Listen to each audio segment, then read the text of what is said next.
The security system's soft chime at 2:47 a.m.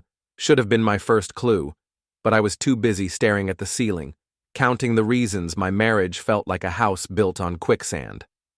When Olivia finally stumbled through our front door at nearly 3 in the morning, reeking of expensive wine and someone else's cologne, I knew my sleepless nights were about to get a lot more interesting. "Brian, you awake?" Her voice carried that particular brand of fake sweetness she reserved for moments when she knew she was caught. I didn't answer. Instead, I listened to her heels click across our hardwood floors, the same floors I'd spent 3 weekends installing while she complained about the noise. The bathroom door closed with a soft thud, followed by the sound of running water, washing off the evidence, no doubt. My phone buzzed on the nightstand, a text from my sister Monica. "Saw Olivia at Meridian tonight. Thought you should know she wasn't alone." I rolled over and opened the home security app I'd installed 6 months ago. Olivia had mocked me for it then, calling it paranoid and controlling. Now, scrolling through the motion-triggered recordings, I understood why she'd been so opposed to the idea. There she was, 11:43 p.m., leaving through the garage in a dress I'd never seen before. The timestamp showed her returning at 2:47 a.m., but that wasn't what made my blood run cold. It was the pattern I discovered when I scrolled back through previous nights. Every Wednesday for the past 2 months, the same routine. Dressed to kill, gone for hours, returning with that guilty look I'd been too trusting to recognize. The bathroom door opened, and Olivia padded into our bedroom, trying to move quietly in the dark. She slipped under the covers, her skin still warm from whatever or whoever had kept her occupied for the past 3 hours. "Good conference dinner?" I asked, my voice cutting through the darkness. She froze. "Oh, you're awake." "Yes, it ran late. You know how these corporate things go." "I wouldn't know. I've never been invited to one." "Brian, please." "It's late. Can we not do this now?" But I was already doing it. My mind was racing, connecting dots I'd been too blind to see. The new clothes appearing in her closet, the sudden interest in working late, the way she'd started showering immediately after coming home from client meetings, the credit card charges at restaurants I'd never been to during hours she claimed to be in budget meetings. I waited until her breathing evened out, then slipped out of bed and headed to my workshop in the garage. If Olivia thought she was playing chess while I was playing checkers, she was about to learn that I'd been studying the board a lot longer than she realized. The workshop was my sanctuary, a place where everything had its purpose and every tool served a function. Unlike my marriage, apparently. I fired up my laptop and began digging deeper into our home security system. Olivia knew about the main cameras, the ones I'd showed her during installation. What she didn't know was that I'd installed a backup system, triggered by the garage door opening after 10 p.m. The footage was crystal clear. Olivia, Wednesday after Wednesday, meeting a man in the shadows of our driveway. They embraced like lovers, not colleagues. The man was tall, well-dressed, driving a silver Tesla Model S. I zoomed in on the license plate and ran it through a reverse lookup site. Eli Grant, Vice President of Strategic Development at Morrison & Associates, Olivia's company. My hands weren't shaking anymore. The initial shock had crystallized into something much more dangerous. Clarity. For months, I'd been questioning myself, wondering why I felt like a stranger in my own home. Now I knew it wasn't paranoia or insecurity. It was intuition. I spent the next hour building a timeline. The affair had started around the time Olivia received her promotion to senior project manager. Eli Grant had been her direct supervisor. The math was simple, even if the betrayal was complex. By sunrise, I had a plan. Not the hot-headed, destructive kind that would land me in jail or divorce court as the bad guy. Something more elegant.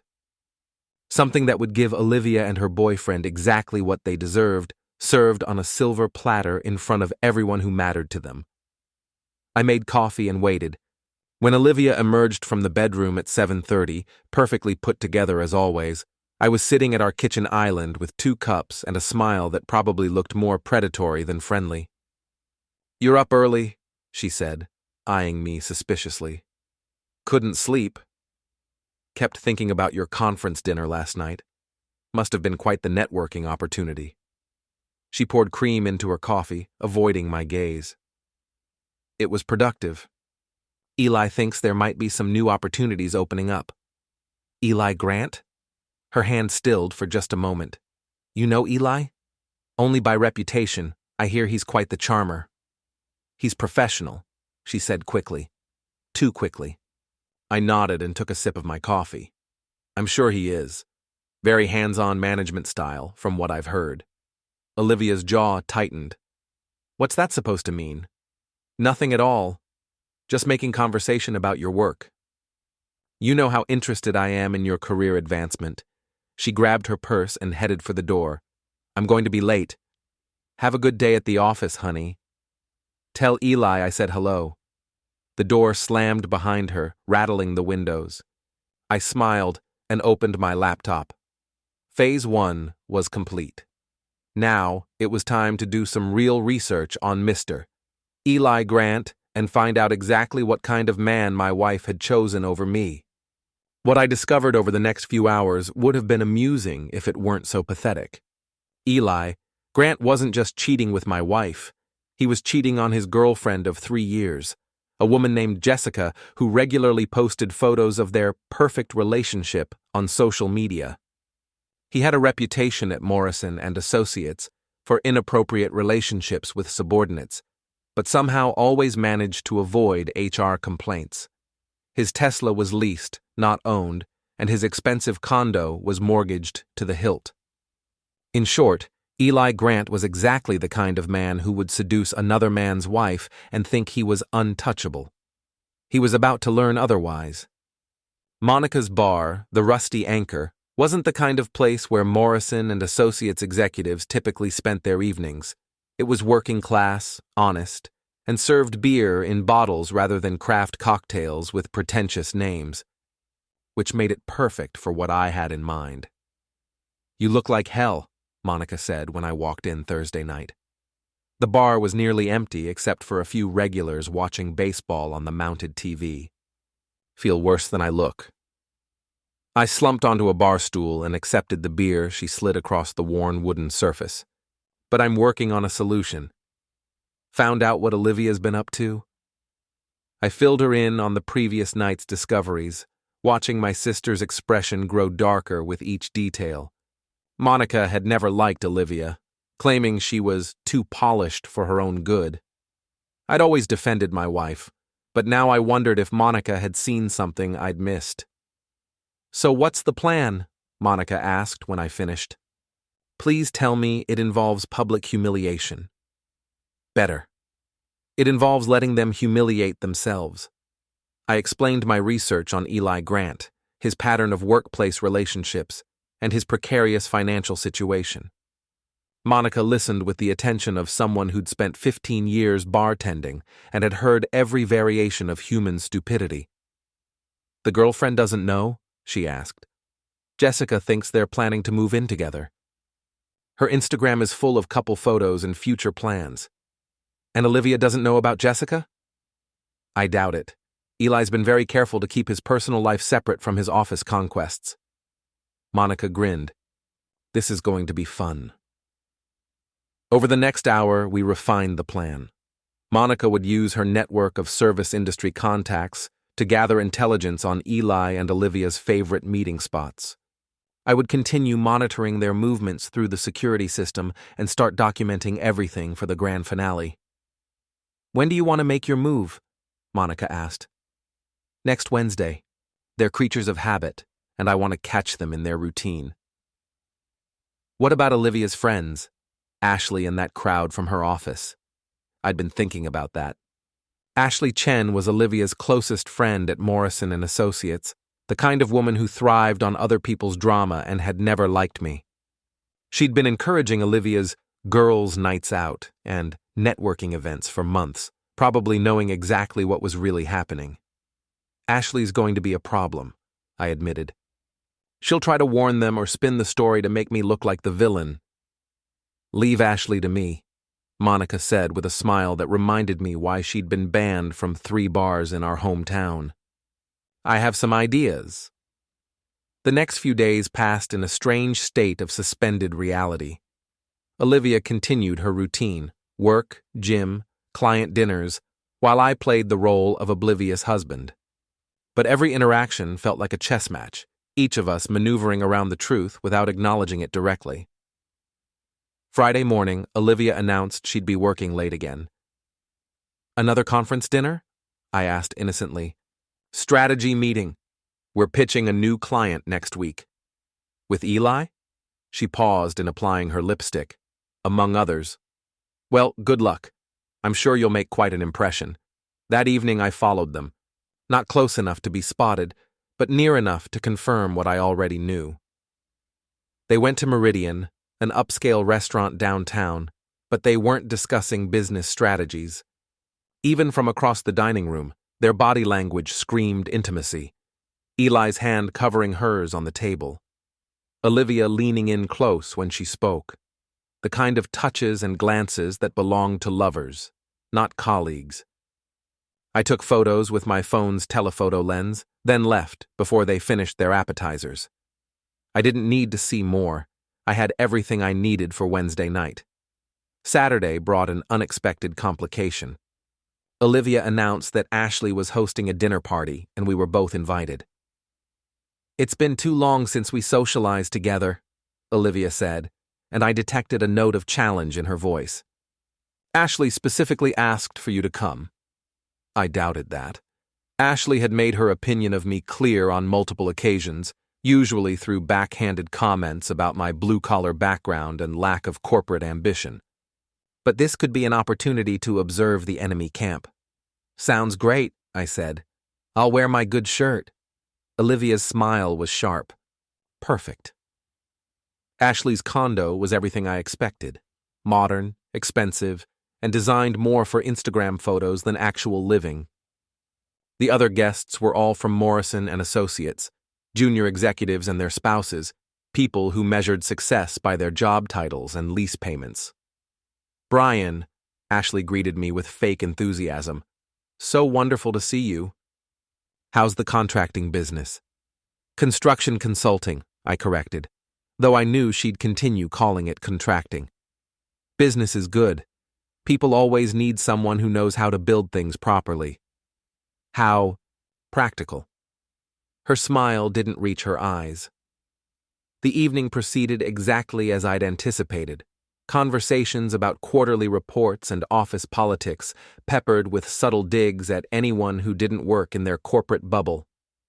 I nursed a single beer and listened, cataloging every comment and storing away information for future use. The most interesting moment came when someone mentioned Eli Grant's absence. He's in Boston this weekend, Ashley explained. Big client presentation on Monday. Olivia nodded along, but I caught the slight tightening around her eyes. Either she knew Eli was lying about Boston, or she was disappointed that her lover was out of town. Either way, it was useful information. Eli's such a dedicated professional, said Janet, one of the junior associates. He's been working so many late nights lately.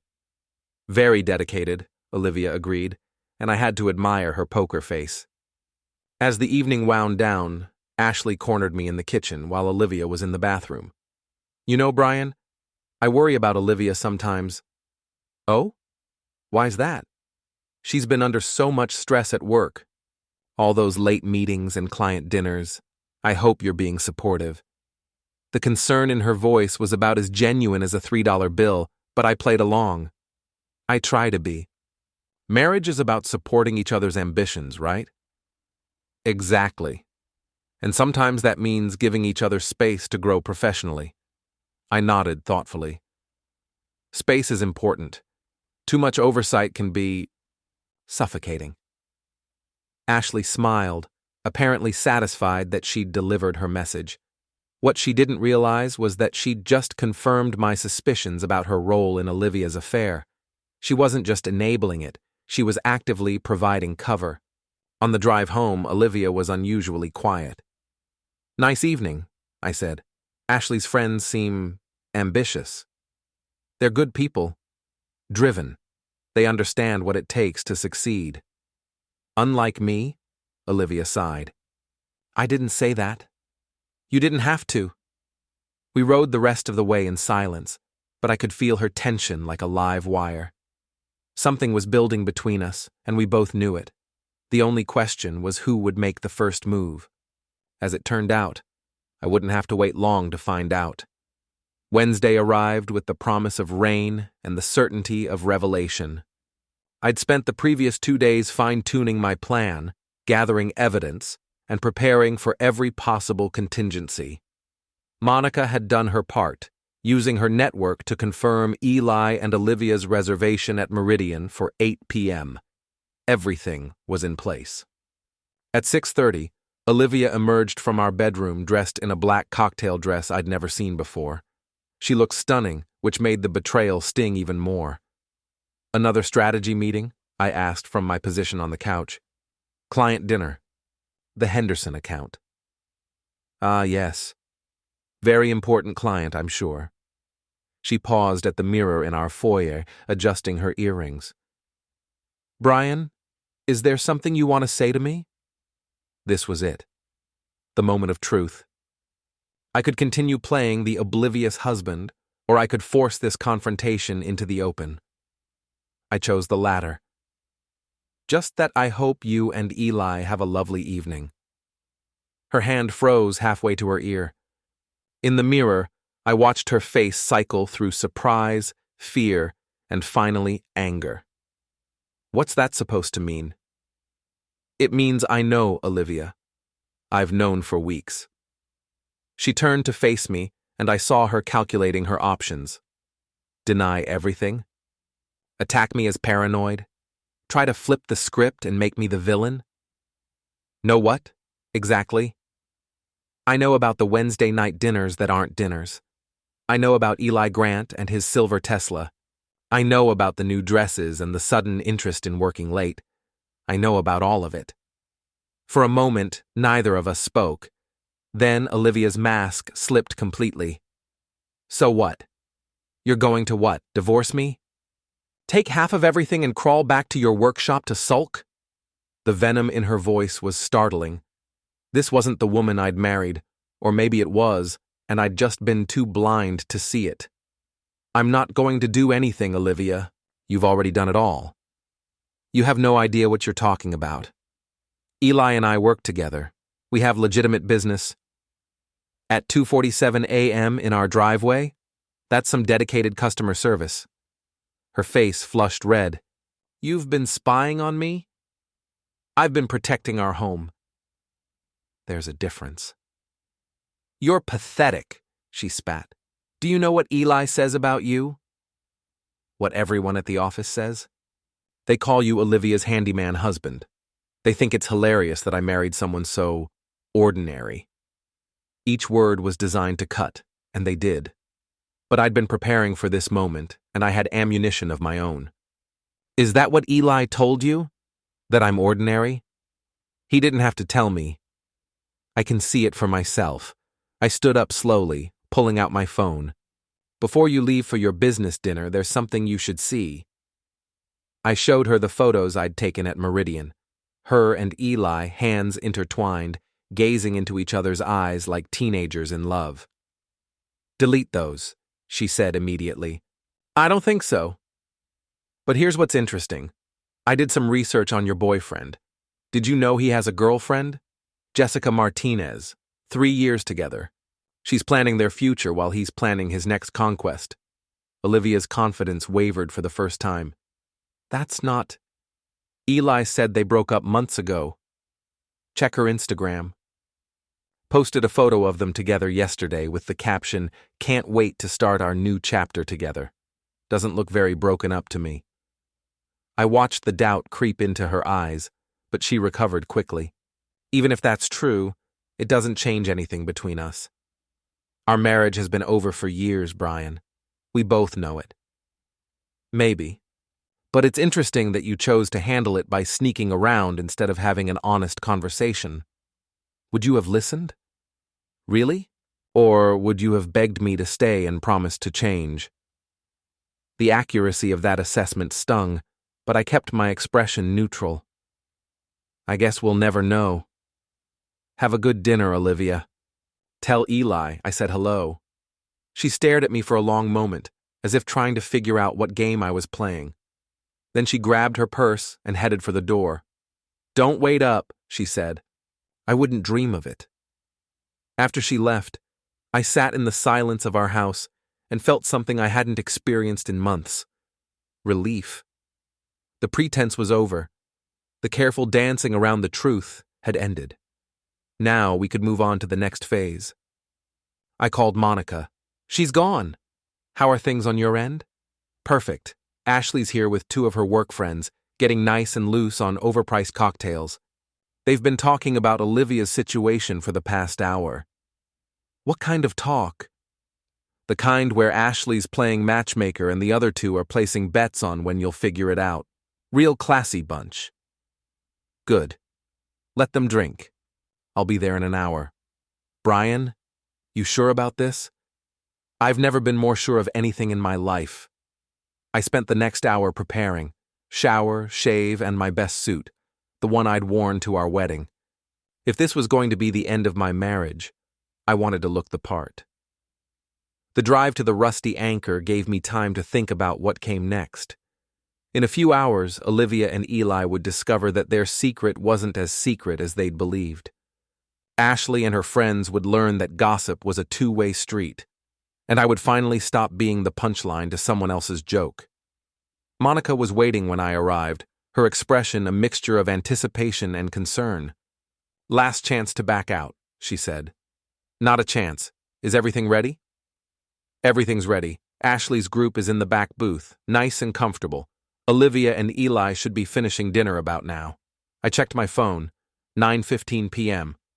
Right on schedule. Then let's give them all something to really talk about. The Rusty Anchor was busier than usual for a Wednesday night, which worked perfectly for my purposes. I needed an audience, but not so large that I'd lose control of the situation. Monica had arranged for Ashley and her friends to be seated in the back corner booth, isolated enough for privacy, but visible from the main bar area. There they are, Monica whispered, nodding toward the back of the room. Ashley sat with two other women I recognized from the dinner party. Janet, the junior associate who'd praised Eli's dedication, and Sarah, a marketing coordinator who'd spent most of Saturday night complaining about her student loans. They were deep in conversation, their voices carrying just enough for nearby tables to catch fragments. Y'all can't believe he hasn't figured it out yet. Eli says he's completely clueless. Honestly, it's kind of sad. I felt my jaw clench, but forced myself to stay calm. Anger would ruin everything I'd planned. You ready for this? Monica asked. More than ready. I walked over to their booth with a friendly smile, the kind I'd perfected during years of dealing with difficult clients. Ashley! What a surprise seeing you here. All three women looked up in shock. Ashley recovered first, her face cycling through surprise, guilt, and finally settling on fake friendliness. Brian! I didn't know you came to places like this. My sister owns the bar. Family loyalty, you know. I gestured toward Monica, who waved from behind the bar. Mind if I join you for a minute? I was hoping to get some advice. The three women exchanged glances, but Ashley nodded toward the empty space next to Sarah. Of course. What kind of advice? I slid into the booth, noting how they all seemed to lean away from me slightly. Well, it's about Olivia. I'm planning a surprise for our anniversary next month, and I wanted to make sure I didn't conflict with any of her work commitments. That's sweet, Janet said carefully. I was thinking of surprising her at one of those client dinners she's always attending. You know, show up with flowers, make a romantic gesture. Women love that kind of thing, right? Ashley's smile became strained. Brian, I don't think, take tonight for example. She's at another client dinner with Eli Grant. The Henderson account, she said. I was thinking of stopping by Meridian around 10, right when they're finishing up. Surprise her with roses, and maybe meet this Eli guy she's always talking about. The color drained from Ashley's face. You shouldn't do that. Why not? It would be romantic, wouldn't it? Business dinners are professional. You might embarrass her. Embarrass her how? By showing affection for my wife in public? Sarah jumped in, clearly uncomfortable. Maybe you should surprise her at home instead. More intimate.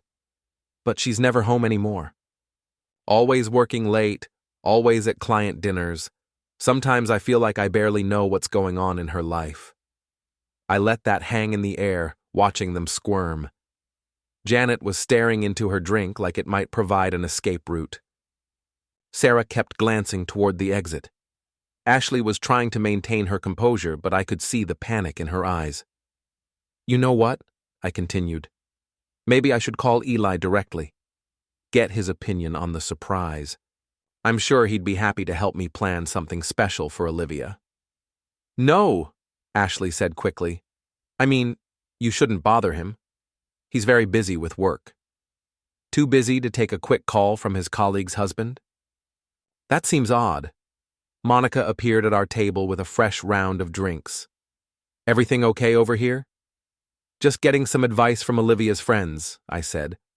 They're being very helpful. Monica set down the drinks and lingered, clearly enjoying the show.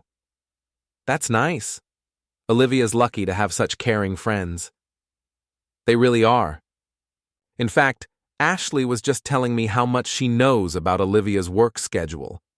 Isn't that right, Ashley? Ashley's laugh was forced. I wouldn't say I know everything. But you know about the client dinners, the late meetings, the networking events. Some of them, sure. And you think they're all legitimate business? The question hung in the air like a challenge. Ashley's eyes darted to her friends, looking for support, but Janet and Sarah were suddenly very interested in their drinks. Of course they're legitimate. Olivia's a professional. Absolutely. Very professional. And Eli Grant? What's your opinion of him? He's a good supervisor, very supportive of his team. Supportive. That's one way to put it. I pulled out my phone. You know, I took some photos of their business dinner tonight. Want to see how supportive he's being? Ashley's face went white. Brian, I don't think... I showed them the photos from Meridian. Olivia and Eli holding hands across the table. Eli leaning in to whisper something in her ear. Olivia laughing at something he'd said, her hand resting on his arm. That's some very hands-on supervision, I observed. Janet made a small, choking sound. Sarah was staring at the photos with her mouth open. Ashley looked like she was going to be sick. Brian, Ashley said quietly, let me explain. Explain what? How you've been covering for my wife's affair? How you've been lying to my face for months? How you and your friends have been laughing about what a fool I am? The conversation at nearby tables had stopped. Other patrons were starting to notice the tension in our booth.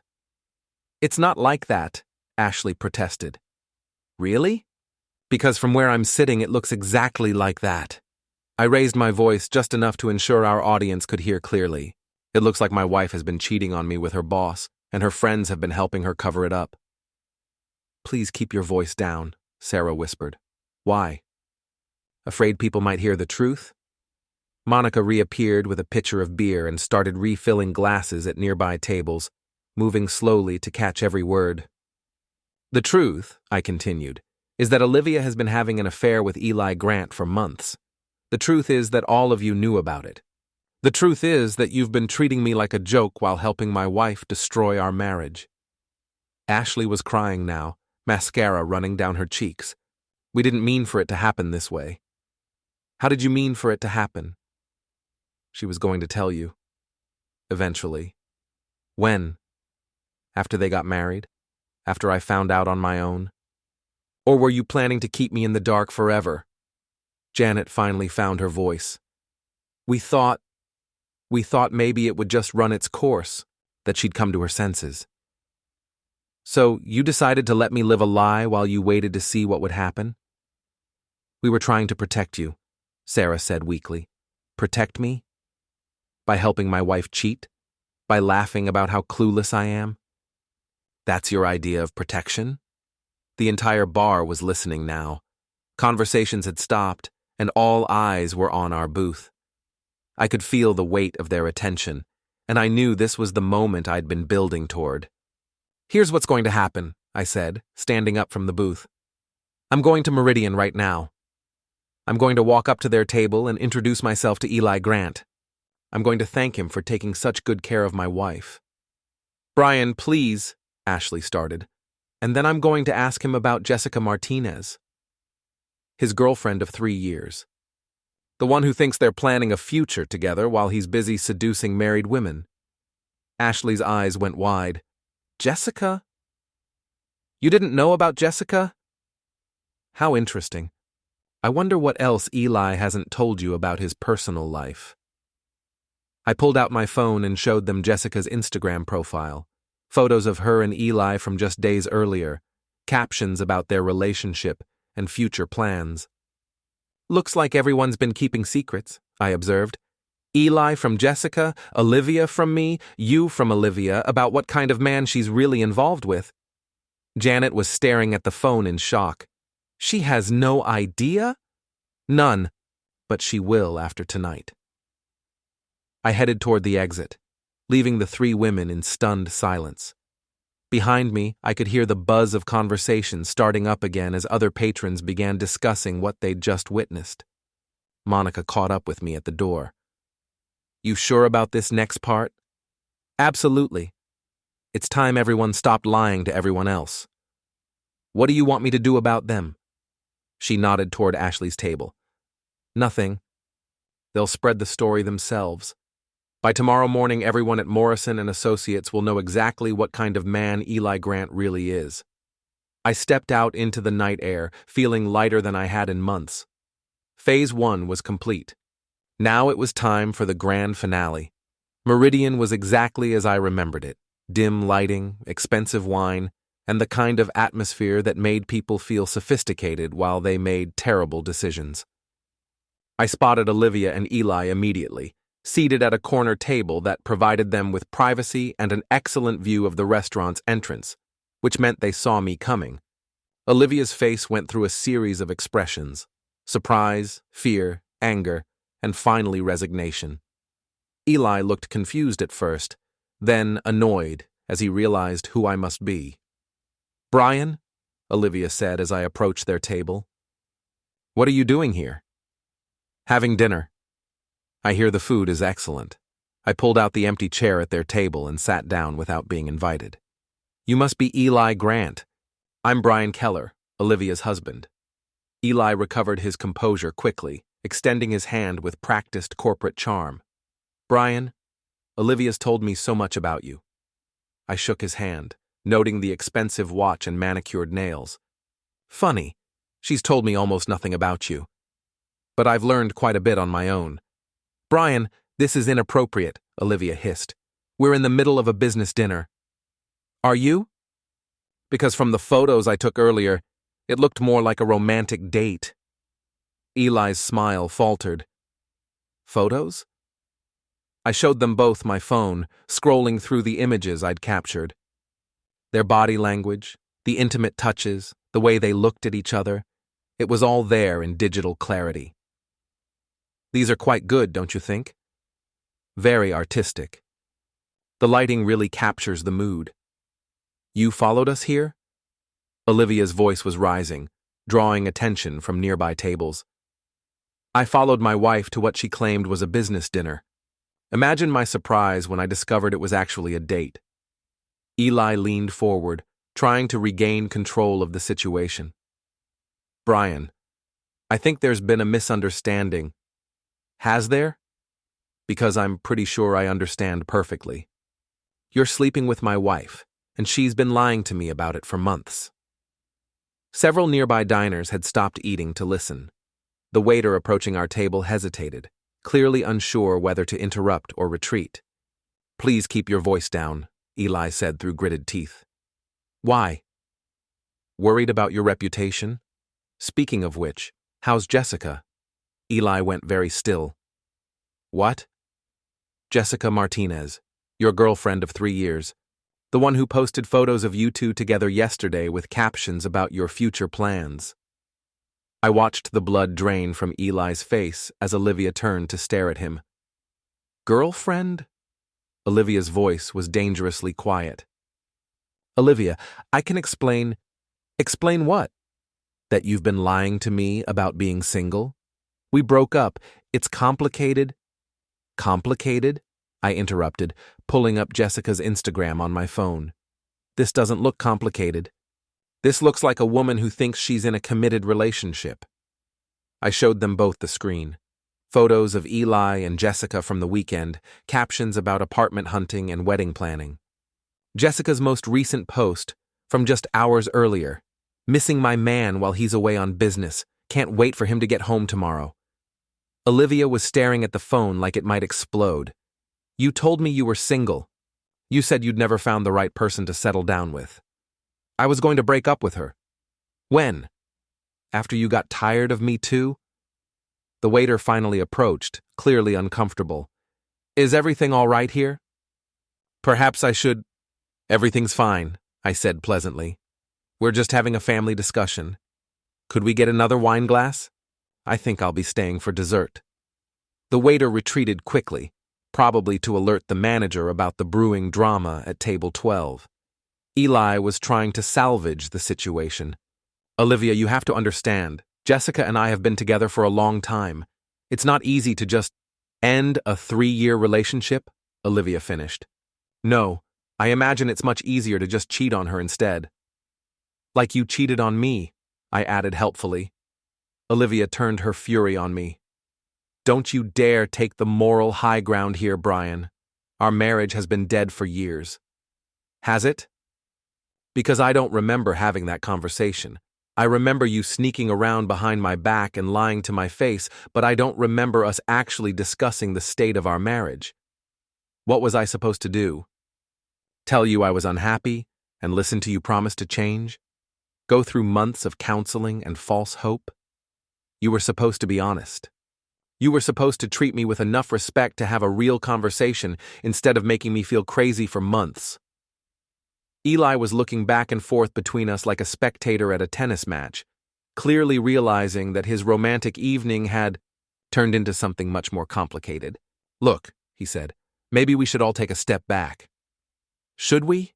I asked, because I think this is the first honest conversation any of us have had in months. "Olivia, did you know that Eli has a reputation at your company for sleeping with subordinates?" Olivia's eyes narrowed. "What?" "Oh, yes. I did some research. 3 women in the past 5 years, all junior employees, all relationships that ended badly for the women involved. You're not his first office romance, Olivia. You're just his latest." Eli stood up abruptly. "I don't have to listen to this." "Actually, you do." Because I'm not finished, I remained seated, forcing him to look down at me. "Jessica deserves to know what kind of man she's planning a future with. Don't you think?" "You wouldn't." "Wouldn't I?" "I've already sent her copies of the photos from tonight, along with a detailed timeline of your relationship with my wife." That was a lie, but Eli didn't know that. His face went pale. "You're bluffing." I showed him my phone with Jessica's contact information displayed on the screen. "Want to bet your relationship on it?" For a moment, nobody spoke. The restaurant continued around us, but our table had become an island of tension in a sea of uncomfortable silence. Finally, Olivia broke the standoff. "This is insane. All of this. Brian, what do you want? What's the endgame here?" "I want the truth. From both of you. I want you to stop treating me like I'm stupid. And I want you to face the consequences of your choices." "What consequences?" "Well, for starters, everyone at Morrison & Associates is going to know about this by tomorrow morning. Ashley and her friends were very interested in the photos I showed them tonight." Olivia's face went white. You showed Ashley? I showed Ashley, Janet, and Sarah. At the Rusty Anchor, in front of about 30 other people. They were having such a good time talking about what a fool I am. I thought they'd enjoy seeing the evidence of your affair. You bastard, Olivia whispered. I'm the bastard? I'm not the one who's been lying and cheating for months. Eli sat back down heavily. This is going to destroy my career. Should have thought of that before you decided to sleep with a married subordinate while lying to your girlfriend of 3 years. What do you want from us? Olivia asked. Money? The house? What? I don't want anything from you, Olivia. I want you to have exactly what you chose. You wanted Eli instead of me? Fine. You can have him. But you can have him honestly in the open, with everyone knowing exactly what kind of people you both are. I stood up and threw a $20 bill on the table. Dinner's on me. I hope you both enjoy the rest of your evening. And your relationship. However long it lasts. As I walked away, I could hear them starting to argue behind me. Olivia's voice, sharp with betrayal. You told me you were single? Eli's response, defensive and weak. It's complicated, Olivia. You don't understand. I didn't stay to hear the rest. I had one more stop to make. The drive to Jessica Martinez's apartment took 20 minutes, giving me time to think about what I was going to say. She deserved to know the truth, but I needed to be careful about how I delivered it. Jessica lived in a modern complex downtown, the kind of place young professionals chose when they were building careers and planning futures. I found her apartment and knocked on the door, my heart pounding with nervous energy. She answered wearing yoga pants and a t-shirt, her hair pulled back in a ponytail. She was prettier than her photos suggested, with kind eyes and an open expression that made what I was about to do feel even more necessary. Can I help you? Are you Jessica Martinez? Yes. Who are you? My name is Brian Keller. I need to talk to you about Eli Grant. Her expression immediately became guarded. What about Eli? Is he okay? He's fine, but there are some things you need to know about what he's been doing while he's been telling you he's working late. I spent the next 30 minutes showing Jessica the photos, explaining the timeline, and watching her world crumble in real time. She cried, she got angry, she asked questions I couldn't answer. But through it all, she listened, and she believed me. I'm sorry, I said when I finished. I know this isn't how you wanted to find out. Thank you, she said quietly. I needed to know. What will you do? I don't know yet, but I won't be planning our wedding anymore. I left Jessica's apartment feeling a mixture of satisfaction and sadness. Satisfaction because the truth was finally out in the open. Sadness because so many people had been hurt by two people's selfish choices. My phone buzzed with a text from Olivia. We need to talk. I deleted it without responding. We'd done enough talking for one night. By the time I got home, it was nearly midnight. The house felt different somehow. Not like a home anymore, but like a place where I used to live. I sat in my workshop and looked around at all the projects I'd completed, all the improvements I'd made to a life that had been built on lies. Tomorrow would bring lawyers and difficult conversations and the messy business of untangling a marriage. But tonight, for the first time in months, I felt like I could breathe. My phone rang. Monica. How did it go? Better than I expected. It's over. All of it? All of it. Olivia knows about Jessica. Jessica knows about Olivia. Eli's career is probably finished, and everyone at Morrison & Associates will know the whole story by lunch tomorrow. And you? How do you feel? I thought about that for a moment. Free. I feel free. Good. You want to come back to the bar? I'll buy you a drink. Thanks, but I think I'll stay home tonight. I have a lot of thinking to do. After I hung up, I sat in the silence of my workshop and planned my next moves. Divorce papers, a new apartment, Maybe a change of scenery entirely. For the first time in years, the future felt like something I could control. Olivia came home at 2 a.m., but I didn't go upstairs. I slept in my workshop, surrounded by the tools and projects that had always made sense to me. When I woke up in the morning, I could hear her moving around upstairs, but I didn't go up to talk to her. There was nothing left to say. By noon, my phone was buzzing with calls from numbers I didn't recognize. Word was spreading, just as I'd planned. By evening, Eli Grant's name was trending on the Morrison and Associates internal message boards. By the end of the week, he'd been quietly transferred to a different division. Within a month, he'd left the company entirely. Olivia moved out 2 weeks later, taking only her clothes and personal items. She tried to talk to me once, standing in our kitchen with tears in her eyes, but I had nothing to say to her. She'd made her choices, and now she had to live with the consequences. The divorce was finalized 6 months later. I kept the house and most of our assets.